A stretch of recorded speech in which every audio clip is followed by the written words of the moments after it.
harapan, Kuya Dambo. Hala ka, Kuya Jomar, ito pala siya ngayon. Kung di nabigyan ng pagkakataon na maka-love team ang napakagandang kahawig ni Liza Soberano na si Carla.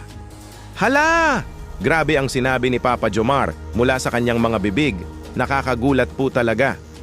Pakitapos naman po mga kaibigan kasi may ipapakita po ako na video kung saan ay si Papa Jomar mismo ang nagsabi kung ano ba talaga siya dapat ngayon pag walang love team na dumating. Yan po mga kaibigan ang ating pag-uusapan at bigyan na din po natin ng reaction yan. Isang mapagpalang araw o gabi pala po sa ating lahat. Maraming salamat po sa muling pagdalaw nyo sa aking munting channel. At sa ngayon pa lang po na nakabisita sa channel na ito ay pasubscribe naman po para updated po kayo sa panibagong video.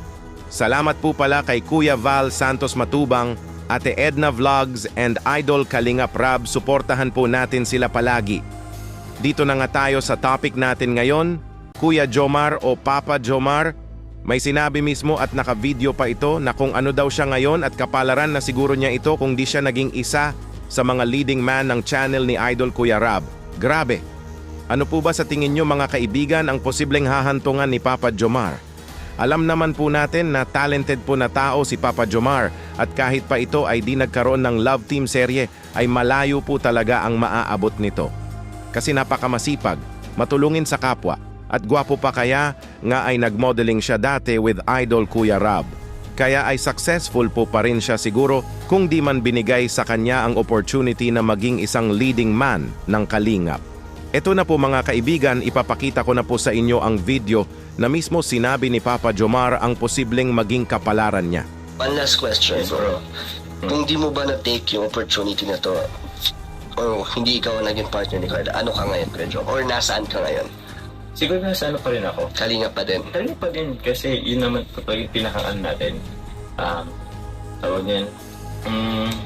Goal naman natin, oo. Or yung basta. Yun yung pinunta mo talaga dito sa diet. Mas maging kalingap, diba? Oo. Naging bonus na lang itong set. Actually, hindi ko nga in-expect na merong ganun po dito sa Kalingap. Pero naging bonus na lang siya.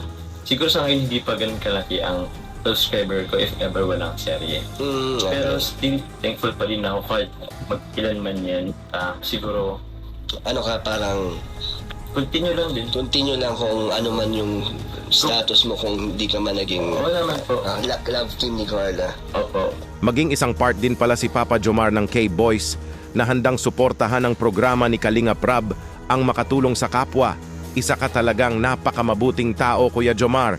For sure, mas sobra pang hahanga si Carla sa'yo pag mapanood at marinig niya yan. Gaya nga sa sabi mo, ay sobra po talaga ang naging tulong sa iyo ang maging isang leading man at maka-love team si Carla kasi nakilala ka ng mga tao.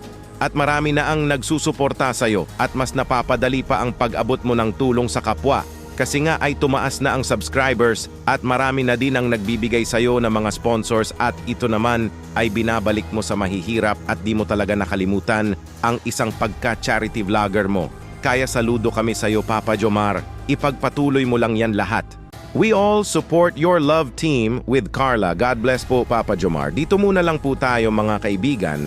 Mag-comments lang po kayo kung ano po ang masasabi nyo patungkol dito. Pag-uusapan po natin yan sa comment section. Kuya Dambo nga po pala. Ingat po kayo palagi and God bless us all.